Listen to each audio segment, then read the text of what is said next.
समय का चक्र। प्राचीन समय की बात है।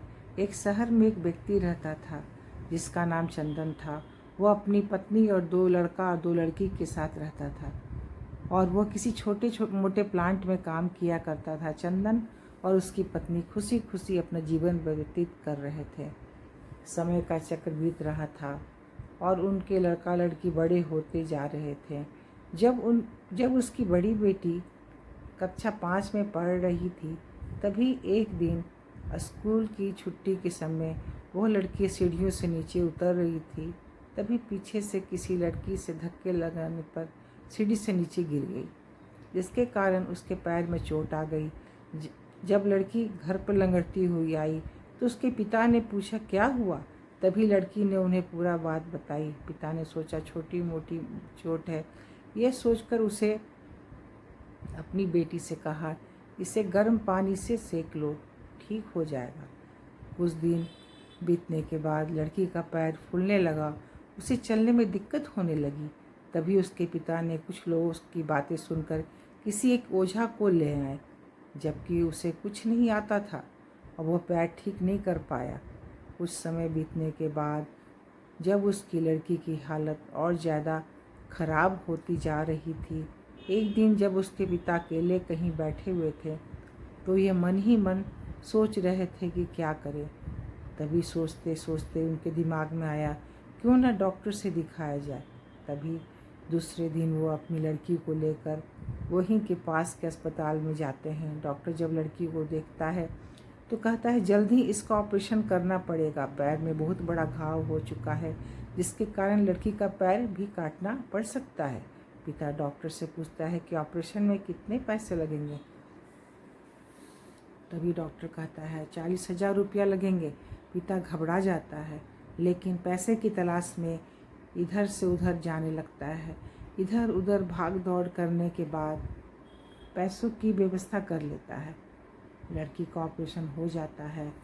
ऑपरेशन के बाद लड़की अपने घर आ जाती है, परंतु लड़की के पैर में कुछ सुधार न होने के कारण पिता चिंतित रहने लगता है। इसी तरह 4 साल बीत जाता है तथा पैर में लाख लाख रुपया लगाने के बाद भी लड़की का पैर ठीक नहीं होता, जिसके कारण पूरा परिवार दुखी रहने लगता है। उस समय बीतने के बाद लड़की का विवाह हो गया। लड़की के जीवन में खुशहाली आ गई। पिता सोचता है अब सब कुछ ठीक हो गया, संघर्षों का दौर खत्म हो गया, परंतु किस्मत को कुछ और ही मंजूर था।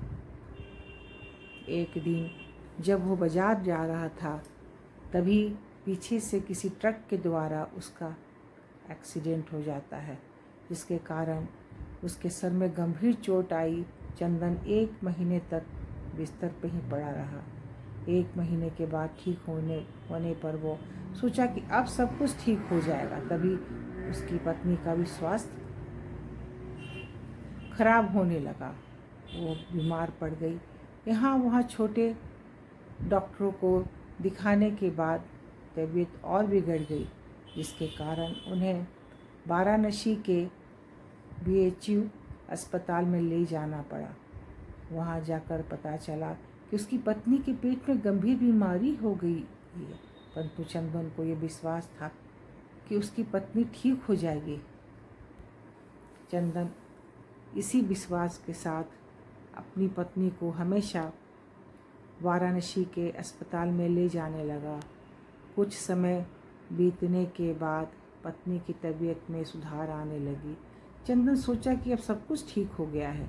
एक बार जब वो अपनी पत्नी को वाराणसी के अस्पताल में ले गया, डॉक्टर ने सभी रिपोर्टों को देखते हुए कहा सब कुछ ठीक है।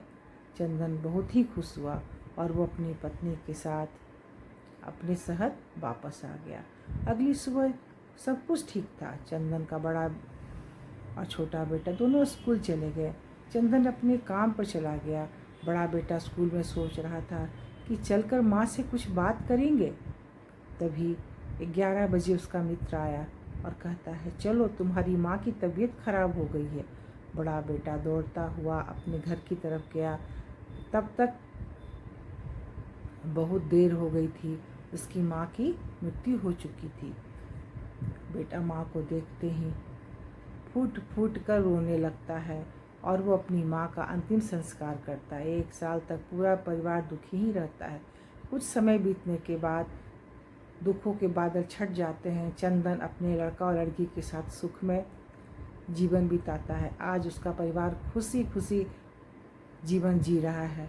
दुख और सुख दिन रात की तरह होते हैं, जो कभी अस्थायी नहीं रहते। इसलिए दुख के समय कभी हिम्मत नहीं हारना चाहिए और सुख के समय कभी अहंकार नहीं करना चाहिए, इसलिए कहा गया है।